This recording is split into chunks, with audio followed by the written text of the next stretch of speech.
Magandang araw po mga kapren. Nandito tayo. Tayo po ay magpapalipad ng drone. Paki-like po, paki-share at pag may like po ay malaking tulong na po sa aming mga content creator para lumawak po ang ating YouTube channel at paki-subscribe na rin po.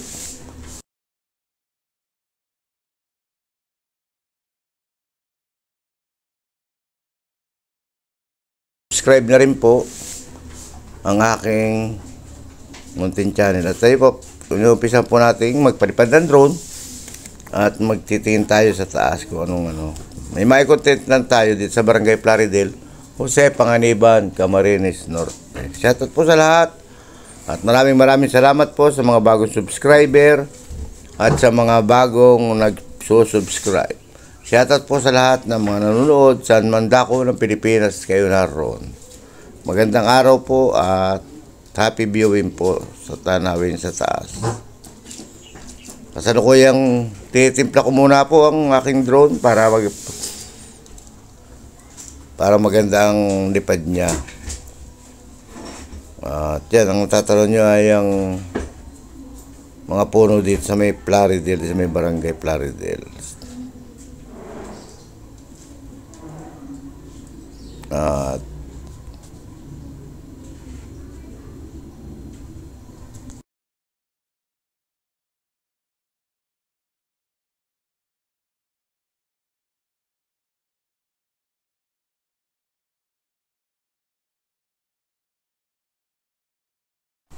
At katabi ko dyan yung aking manugang na si Mayan. Shoutout sa iyo. At kay Aba, katabi ko rin si Aba. Hindi na nakikita, tinitimpla ko yung camera niya. Kaya binababa ko siya para makita kami. Pero mataas na yan, binaba ko lang at ayusin ko ang camera niya. At masyado siyang nakatingala. Yan, naayos ko po. Okay na po, naayos ko ng camera at medyo nakikita na tayo. Katabi ko rin naman si Rex James, yung aking inaanak. At si Jimban, katabi ko rin. Si Mayan. At ayan, pinataas ko na po ng mataas ang ating drone. At pangalawang lipad niya ng aking L200. Pangalawang lipad niya yan.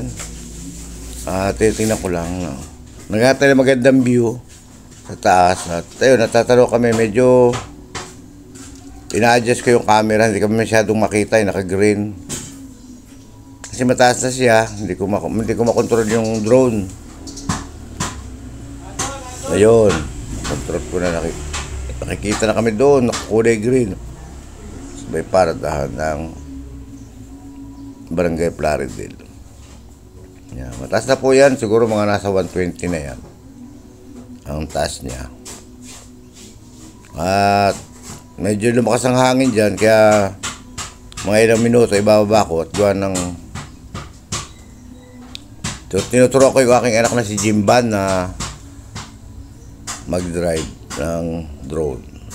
Shoutout po sa lahat at magandang araw po sa inyong lahat. At paki-like, paki-share at paki-subscribe na rin po ulit. Para pagdating ng araw, dumami natin subscriber, ay maging charity vlogger po sana tayo. Yan po ating pangarap, ang maging charity vlogger. Kaya lang, hindi pa tayo monetize kasi kakaunti pa ating subscriber. Nasa 255 pa lang po tayo. Ayan po, pinabababa ko at kinukunan ng aking anak. Ayaw kong pinatatawag ko yung aking apo para makita dyan. Shoutout po sa lahat. Pinababa ko muna po. At yung anak ko naman na magdadrive. Ayan, pinatas ko na. Katabi ko naman yung aking ina. Kaya lagi maswerte yung aking anak na yun. Tatalon-talon na si Rick Chen. Lagi ko yung katabi ko. Nagpapalipad ako ng drone. At pinatatawag ko yung aking apo dyan. Yung para makasama sa iyo. Pinalis ko muna yung aking anak. At sabi ko tawagin yung aking apo. Ang dalawang apo ko na nasa loob ng bahay. Yan. Kinukuha ng aking manugang ang drone sa taas. Sino nasa kabilang yung Rex James? Ay, si Aba. Kasama rin si Aba. Saka si Rex James, magkatabi silang dalawa. At mataas na yan. Halos hindi ko na yung matanaw. Sa ano na lang ako nakatingin dyan sa monitor. Sa monitor lang ako nakatingin. Pinagmamasdan ko kung nasa na yung drone. Kung nakikita kami sa monitor, at yan, kita naman kami. Maganda camera niya, malinaw. At maganda talaga L200 na drone. Ang aking L200 drone, maganda. Ang aking drone na LYZRZ L200. Maganda ang shot niya. At meron siyang may auto return. Kusa siyang nabalik. At ayun, natas na. oo, napitataas ko na. At yan, kitabi ko aking inaanak. Asa ka na, Rex Jim? Natabunan ka na, Rex Jim? Asa ka na? O, ayun ka. Ayun, si Rex Jim, lumalapit. Mamaya, yung anak ko, magbibigay ko sa kanya yan. Parang gusto niya mag-operate ng drone. Taas na. Ganda ng views taas. Lalo kung hindi malakas ang hangin yan, tatas ko pa na mataas na mataas. Kaya niyang abutin ng mga 200 to 300 feet above the high. Mataas siya. Ay, gusto ko lang kunan yung aming kuha kung ano yung itsura yan. Ayun. Medyo yung drone namin, hindi ko napunasan yung salamin kaya medyo malabo. Kasi siya, malamig siya yung parang naambon-ambon. Nagmo-moisture yung camera niya. Layo pa. Ang layo nga. Yan layo.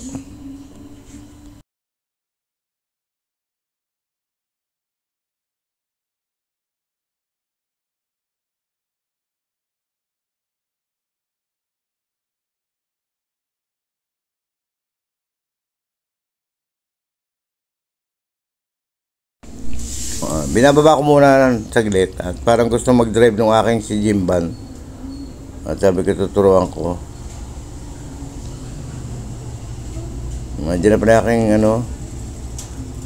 andiyan na aking apo. Ayun, nakablong isa. At saka yung isa nakadilaw na short. Yan ang aking mga apo. Dalawa yan. Binaba ko muna po. Yan, yung aking anak na tinuro ako mag-drone at medyo natatakot pa siya. Yung aking muna si Jimba na pinagdadrive. Hindi nakikita yung camera natago siya Yan. Yung aking apong maputi yung katabi ko. Si Princess. Shoutout siya, Princess. Yan, nagtingin sa kanyang papa. At ngayon katabi yung asawa. Tayo isang anak katabi. Taas na. Tinuturuan ko siya mag-drive. Natatakot siya baka bigla daw sumisibat ng drone. Malikot pa yung kanyang kamay. At niya lang nahawakan ng drone. Katabi si Aliyah. Si Princess. Kaya hindi siya nakikita. At natabunan ng drone. Hindi niya makuha yung pantay ng drone. At katabi namin si Aliyah, si Princess, si Mian. Ayan, shoutout sa inyo. At nagdadrive si Jimba ng drone. Mamaya pababayin na yan. At papipindot ko yung auto return kasi nag-aaral siya sa mag-drone at para pag nagbalik siya sa Taiwan, bilan ako ng drone, yun sabi ko. Kaya malikot pa siya sa manibela Ayan, shoutout po sa lahat. At paki-like po at paki-share at paki-subscribe. Sobrang kulit ko na po. Yan lang po pakiusap po sa inyo sa mga nakakapanood ng aking munting vlog at sana po maging charity vlogger tayo pagdating ng araw para pag dumami at may sahod na, ay maging charity vlogger tayo. Yun po ating pangarap. Shoutout po sa lahat at magandang araw po saan man kayo naroon.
At yan, pinapababa na ang drone at pina-auto return na natin siya. Yan, bye-bye po. Bye-bye po, ingat. Go!